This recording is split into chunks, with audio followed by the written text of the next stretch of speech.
এখন বসে যাচ্ছি খেতে, তারপরে বসে রান্না করব। এখন কি রান্না করব, রয়েছে পটল আছে আর কাঁকরোল আছে, আর মেয়ে বলে গেছে পাঁপড় আলু তরকারি করতে। দেখি কি রান্না করছে।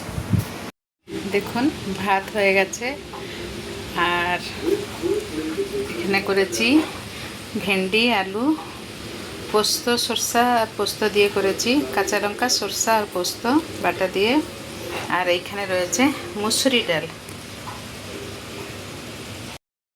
এই যে আলু আর বেগুনটা মশলা দিয়ে ভেজেছি, এর ভিতরে মশলা কি দিয়েছি, পেঁয়াজ রসুন আর শুকনো লঙ্কা বাটা হয়েছে।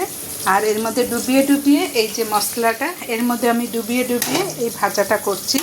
আর এইখানে নুন হলুদ দিয়ে এগুলো রেখে দিয়েছি।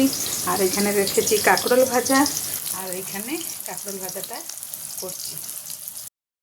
এই ভাজাটা দেখুন, এই যে আলু আর বেগুন মশলা দিয়ে পেঁয়াজ রসুন শুকনো লঙ্কা দিয়ে এটাকে কি বলেন তো গুলিয়ে এটাকে ভাজছি আস্তে হালকা হালকা আছে, খুব টেস্ট লাগে।